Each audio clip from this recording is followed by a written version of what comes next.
வணக்கம். அழியும் ஆத்துமாக்கள் உலகில் பல உண்டு, அதற்காய் பரிதபிக்க இங்கு யாருண்டு? தேவன் இவ்வுலகில் நம் ஒவ்வொருவரையும் ஒரு நோக்கத்தோடு, ஒரு திட்டத்தோடு படைத்திருக்கிறார். அந்த நோக்கத்தை உணராமல் அதை கோட்டையிட்டவர்கள் அநேகர்.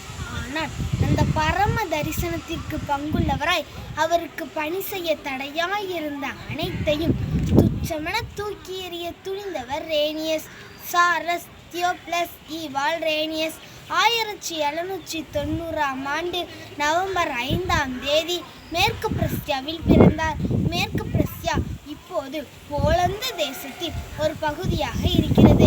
1797ஆம் ஆண்டு ரேனியஸின் தந்தை இறந்து போனார். உடன் பிறந்தோர் 4 பேர். குடும்பம் வறுமையில் தவித்தது. தனது படிப்பை நிறுத்திவிட்டு எழுத்தர் வேலை செய்தார். ஆனால் ஊதியம் போதவில்லை. பின்பு தனது பெரியப்பா வீட்டில் வேலை செய்தார். அங்குதான் தன் பக்தி வாழ்க்கையை தெரிந்து கொண்டார். இறந்து போனதை தேட வந்த நேசரிடம் சரணடைந்தார். இயேசுவுக்காக எதையாவது செய்ய வேண்டும் என்ற எண்ணம் பிறந்தது. அந்நாட்களில் ரேனியஸ் விரும்பி வாசித்து வந்த மெட்ராஸ் தரங்கம்பாடியில் உள்ள மிஷனரிகளின் அறிக்கையாகும். தானும் அந்நிய நாட்டிற்கு சென்று அறியாத மக்களுக்கு இயேசுவை அறிவிக்க வேண்டும் என்பதே இவரின் தரிசனமாயிற்று. இவரின் விருப்பம் உறவினர், குடும்பத்தார் அனைவருக்கும் பெரும் இடியை போட்டது போல் இருந்தது. ஆனால் ரேனியஸ் ஜபத்தை விடவில்லை. காற்றை கவனிக்கிறவன் விதைக்க மாட்டான், மேகங்களை நோக்குகிறவன் அறுக்க மாட்டான். காற்றை கவனிக்கிறவன் விதைக்க மாட்டான், மேகங்களை நோக்குகிறவன் அறுக்க மாட்டான். கடவுளா குடும்பமா? தன் தாயிடம் சென்று நான் இயேசுவிற்கு செய்ய வேண்டிய கடமைகளை கூறினார். உடனே அவனது தாயார் ரேனியஸை மிஷனரியாக ஒப்பு கொடுத்தார். 1812ஆம் ஆண்டு ஆகஸ்ட் 7ஆம் தேதி பிரஸ்ய நாட்டு திருச்சபையில் முறைப்படி குருப்பட்டம் கொடுக்கப்பட்டது. 1814ஆம் ஆண்டு பிப்ரவரி 14ஆம் தேதி ரேனியஸும் ஸ்னார் என்பவரும் சென்னைக்கு செல்ல கப்பலேறினர். 1814ஆம் ஆண்டு ஜூலை 4ஆம் தேதி சென்னையை வந்தடைந்தார் ரேனியஸ். தரங்கம்பாடிக்கு சென்று தமிழை கற்கத் தொடங்கினார்.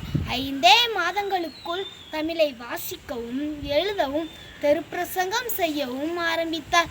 தன் வீட்டின் பின்னால் உள்ள மரத்தின் அடியில் இருக்கும் விக்கிரகத்தை வணங்கும் மக்கள் மத்தியில் சுவிசேஷம் செய்ய ஆரம்பித்தார். சிறு பிள்ளைகளுக்கு நற்செய்தியை அறிவிக்க ஒரு பள்ளியை ஆரம்பித்தார். அப்பள்ளியில் ஞாயிற்றுக்கிழமைகள் தோறும் ஆராதனை நடத்தினார். ரேனியஸ் தன் ஊழியத்தில் தனக்கு உதவியாய் இருக்க மான்சோமரின் என்ற பக்தி உள்ள டச் குடும்பத்தை சேர்ந்த ஆனி என்னும் பெண்ணை மார்ச் மாதம் 7ஆம் தேதி திருமணம் செய்தார். இருவரும் இணைந்து இயேசுவுக்காக பணி செய்ய தொடங்கினர். ரேனியஸ் 3 பள்ளிகளை ஆரம்பித்தார். அதில் 2 பள்ளியில் தமிழிலே பாடம் கற்பிக்கப்பட்டது. ஒரு பள்ளியில் ஆங்கில வழி கல்வி கற்பிக்க வழி செய்தார். தொடர்ந்து சென்ற இடங்களிலெல்லாம் பள்ளிக்கூடம் நிறுவினார். ரேனியஸின் 1½ வயதான மூத்த குழந்தை நோய்வாய்ப்பட்டு இறந்தது. மிகுந்த துக்கத்தில் மூழ்கினார். ஏன் எனக்கு இந்த கஷ்டம் என சிறிதும் இயேசுவிடம் முறையிடாமல் கிறிஸ்துவுக்குள் தன்னை திடப்படுத்தி கொண்டார். கிறிஸ்துவினுடைய அன்பு எங்களை நெருங்கி ஏவுகிறது. கிறிஸ்துவினுடைய அன்பு எங்களை நெருங்கி ஏவுகிறது. CMS சென்னை குழுவினர் ரேனியஸை திருநெல்வேலிக்கு அனுப்பினார். நலம் என எண்ணினர். ஒரு நாள் செமினரியில் மேல் ஜாதியினர் மேஜைகளிலும் கீழ் ஜாதியினர் தரையிலும் இருப்பதை கவனித்து அதனை கண்டித்து உணர்த்தி பிரசங்கித்தார். ஜாதி என்னும் முள்ளில் சிக்கி கிடந்த மக்கள் மலர் செண்டுகளாய் மாறினர்.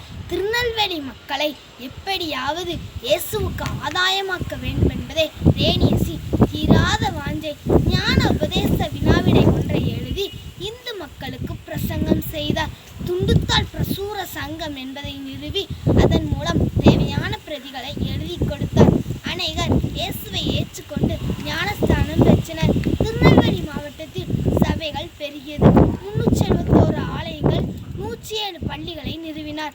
புலிக்குறிச்சி என்னும் ஊரில் கிறிஸ்தவர்களை தங்கச் செய்தார். அவ்வூர் பின்னாளில் டோனாவூர் என்றமைந்தது.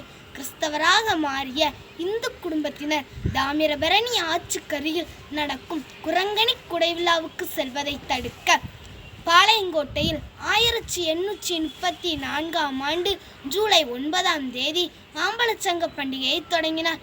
இன்றும் அனைத்து சபைகளையும் இணைக்கும் பாலமாக மாம்பழச்சங்க பண்டிகை கொண்டாடப்படுகிறது. தொடர்ந்து அயராது இயேசுவின் பணியில் ஈடுபட்டு தன்னை முழுவதும் அர்ப்பணித்தார். ரேனியஸின் உடல் 1838ஆம் ஆண்டு ரேனியஸ் இறைவனுக்கு ஆற்றும் பணியை முடித்துவிட்டார்.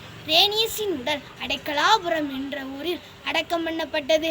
அன்பு மக்களே, கிறிஸ்துவின் அன்பு உங்களை நெருங்கியவில்லையோ உடனே புறப்படு. இயேசுவை மற்றவர்களுக்கு உன் வாழ்வின் மூலம் பிரதிபலி. நன்றி.